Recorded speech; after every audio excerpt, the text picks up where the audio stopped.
Fala galera, quem tá falando é o Dejair. Eu sou um dos militantes do Partido Missão, então aí eu apoio muito as ideias do Renan Santos.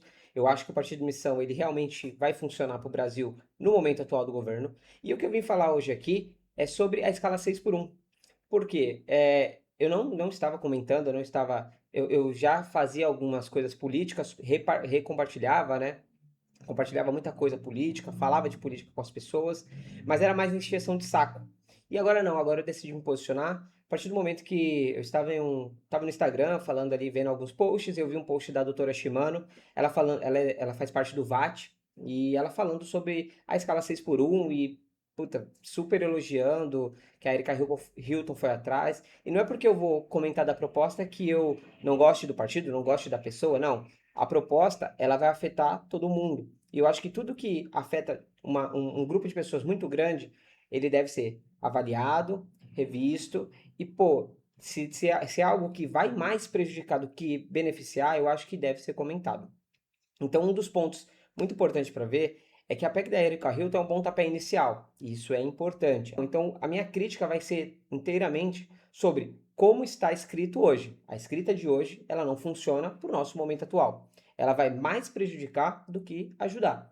Então, eu vou estar embasado em que? Em tudo que eu li nas PECs, então a gente tem a da Erika Hilton e tem uma que está com os senadores, e as duas, elas deixam um vago. É um vago. Assim, para mim foi muito mais populismo, mas para mim, pode ser que você leia e fala, não, totalmente certo, ela está correta e é isso que eu acredito. E tá tudo bem, não tem problema nenhum. E qual é a ideia? A proposta da Erika Hilton ali e dos senadores que assinaram, né? Porque a gente tem a PEC 8 de 2025 e 25 e tem mais uma que está tramitando no CCJ, se não me engano. Então, a ideia é a gente reduzir a carga trabalhista de 44 horas semanais para 40, assim que for aprovado. Então, já vou diminuir 4 horas de trabalho dessa pessoa. E aí, a gente vai fazendo uma redução gradual por ano até dar 36 horas. Então, a gente vai virar uma escala 5 por 2 ou 4 por 3, dependendo do tipo de trabalho, qual atividade e tudo mais. Isso é muito bom. Então, se eu estou olhando pela visão de trabalhador, para mim vai ser excelente. Eu não vou reduzir meu trabalho, não vou reduzir meu salário, eu vou ter um descanso, né? E normalmente a recomendação é que seja sábado e domingo, esse descanso semanal. Só que quem executa, o judiciário vai falar, eu quero que aconteça e beleza. Mas quem executa são as empresas. As empresas vão conseguir atender essa demanda? Então a gente tem que ter ali uma visão, não só, nossa, todos os trabalhadores terão um descanso a mais. Pô, tá legal. Mas a empresa vai conseguir atender essa demanda? Então, isso que tem que, é esse estalo que tem que dar na cabeça de todo mundo, por quê? Porque alguns nem vão ligar, tá? Eu entendo que tem pessoas que vão falar assim, o empresário que se e tá tudo bem, eu entendo que tem pessoas que têm esse pensamento, mas até onde o empresário tem que sofrer? Eu não vi, tá? Em nenhum lugar eles planejando alguma melhoria fiscal. Vamos tirar um imposto, vamos melhorar a carga tributária, vamos diminuir a carga tributária para o empresário que aderir a esse tipo, vamos diminuir ali o imposto dele, vamos reduzir, vamos dar alguma melhoria fiscal. Não tem nada disso. Então é assim, o empresário ele vai ser só citado, provavelmente, no momento que realmente chegar na Câmara e olhar e falar, pessoal, não dá, assim não funciona, e assim como foi dito do 13º, das férias, blá blá blá, que vai quebrar, não é que vai quebrar o país, vai quebrar as pessoas. E a gente sabe que a maioria dos empresários são microempresários, né? Então eu vou te dar um exemplo muito simples. Eu tenho aqui ao lado da minha residência um mercado que trabalha um senhor e uma senhora. Eles não são jovens, eles devem ter ali os seus 60 anos. Eles trabalham, eles têm um funcionário. Eu imagino, eu espero que esse funcionário seja registrado. Então, nesse funcionário, eles têm que pagar fundo de garantia, INSS, férias, 13º. Então, eles têm todos esse custo. Eles só têm um funcionário, tá? Olhando ali o mercado, deveria ter pelo menos dois, mas beleza, eles trabalham lá. Quando essa pessoa folga, a mulher dele, a esposa dele, fica fazendo uma função, ele fica fazendo outras funções. Então, eles não fazem cada um uma função, eles vão trabalhar. Porque, como dizem, né? Quem engorda o gado é o olho do dono. O olho do dono que engorda o gado. Então, imagina que amanhã foi aprovado. A Erika Hilton conseguiu e essa pessoa, que espero que seja registrada, ela vai começar a ter que folgar 2 dias da semana. 2 dias, ou sábado, domingo, ou 2 vezes na semana, sem reduzir salário. Então, quer dizer assim, o custo da empresa, né? Vamos dizer assim, o custo desse rapaz não vai diminuir, vai aumentar, porque além dela ter folga duas, pô, eles também têm que folgar. Então, eu preciso de alguém para cobrir essas folgas. E qual é o problema disso? O problema disso é que, vou ser bem sincero, eu sendo empresário, se eu tivesse uma empresa que tivesse isso, ou eu ia demitir todo mundo e colocar o máximo de robô, automação que eu pudesse, porque aí sim, para mim, o custo diminuiria, eu teria um custo menor, sem perder a minha margem, sem perder meu lucro, né? Porque a gente tem que. A margem desses micro empresários já é apertada, eles não ganham milhões, né? Não é uma van da vida. Então é um mercadinho que provavelmente o salário desse cara é 5 mil, 6 mil reais no máximo, se for, né? Não é uma coisa estrondosa. Então, colocaria um caixa de autoatendimento. Se eu sou dono desse mercado, a primeira coisa que eu ia fazer é um caixa de autoatendimento. Eu ficaria só olhando e uma pessoa na padaria. Resolvi o problema. Será que vai ajudar esse trabalhador? Porque aí ele ficaria desempregado. E isso vai acontecer. Eu não estou falando uma realidade daqui a 100 anos luz. Se a gente for ver alguns supermercados, já tem caixa de autoatendimento. Se a gente for ver o McDonald's, tem os totens. Você não vê quase funcionário. É o funcionário para fazer o sorvete e talvez um funcionário em um caixa para fazer as entregas do delivery. Então isso já acontece. Eu acho que quanto mais problemas, né, vamos dizer assim, problemas, não é problema, mas quanto mais empecilhos a gente colocar para o empresário, mais soluções ele vai trazer para poder tirar as pessoas e colocar robô. Isso vai acontecer, tá? Não é, estou imaginando que vai. Não. A gente já tem isso até mercado financeiro, a gente tem isso em vários lugares onde tem automações, robôs que fazem trabalhos de várias pessoas. E aí, será que a gente precisa disso? Ah, mas aí o cara não está pensando na população, no empregado.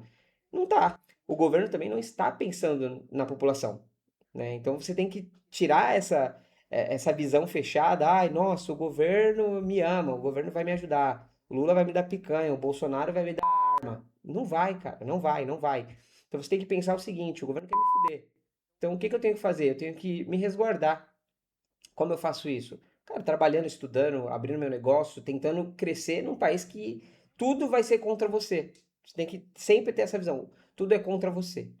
E aí a gente tendo essa ideia de que eu posso ter mais problemas do que, né, benefícios, porque assim, querendo ou não, se eu tenho uma empresa, um mercadinho aqui, uma pessoa desempregada, se eu tenho uma rede de mercados maior, eu posso ter mais pessoas desempregadas.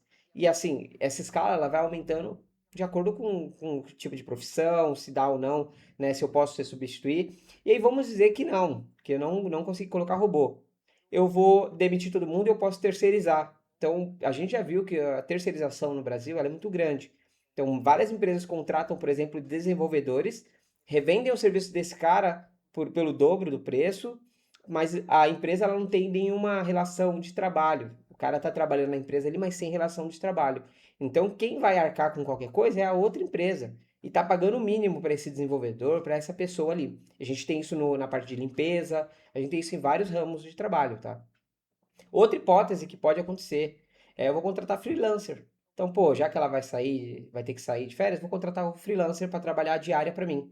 Eu vou continuar tendo informalidade. Isso não vai mudar. A informalidade ela vai continuar. Mais um caso que pode acontecer. Né, vamos dizer que o mundo perfeito. Não, o cara contratou outra pessoa está trabalhando. Essa pessoa tem agora 2 dias de folga. O que eu já vi e o que algumas pessoas, pessoas ao meu redor vivenciam. Essa pessoa, ela não vai pegar e descansar. Nossa, hoje eu vou no parque. Hoje eu vou no cinema com meu filho. Não, cara. Estourei. Agora eu tenho 2 dias para trabalhar. Agora eu vou fazer um iFood. Agora eu vou fazer um Uber. Que já acontece, tá? Não tô falando que, não, vai começar agora. Não. Isso já existe. Vai aumentar. E ainda o governo querendo prejudicar os entregadores ali, querendo colocar coisas absurdas para as empresas de delivery, né? Então, como se fosse um CLT, pelo amor de Deus, pessoal. Acho que é bizarro.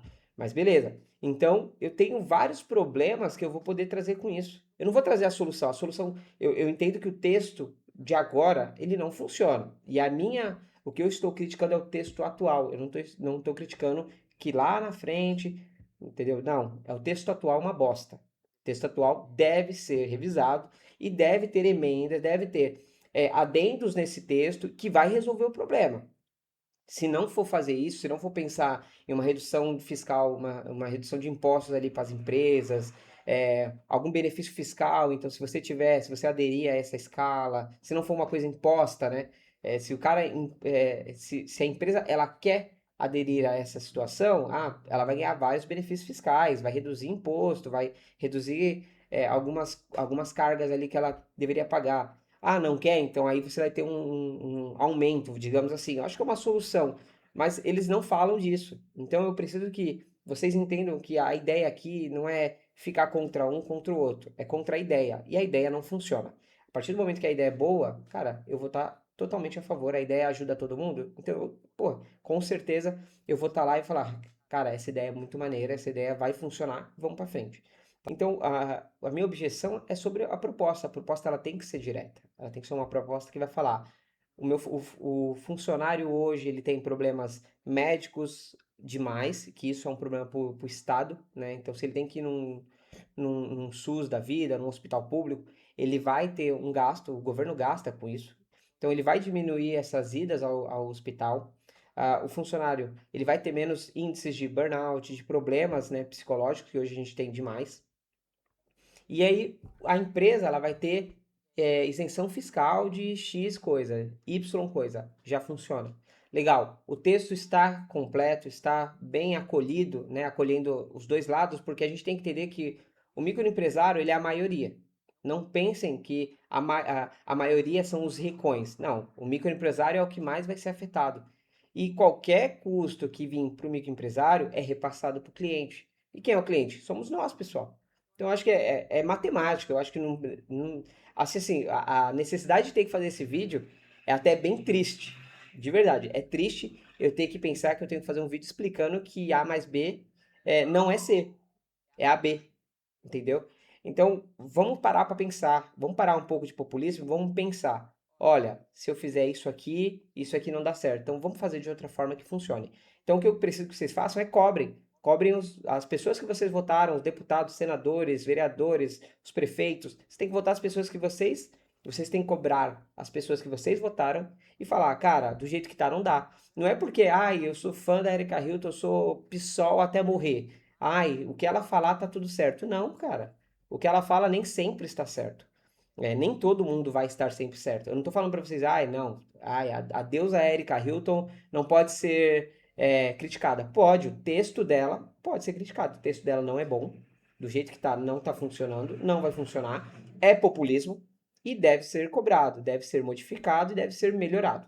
Essa é a ideia, beleza? Então estamos aí, eu vou deixar nos comentários fixado e no link aqui abaixo e na descrição abaixo eu vou deixar os links, né, para vocês poderem ler e vocês tirarem a conclusão. Nossa, realmente não funciona, realmente funciona, beleza? Então é isso, pessoal. Obrigado pela atenção e valeu!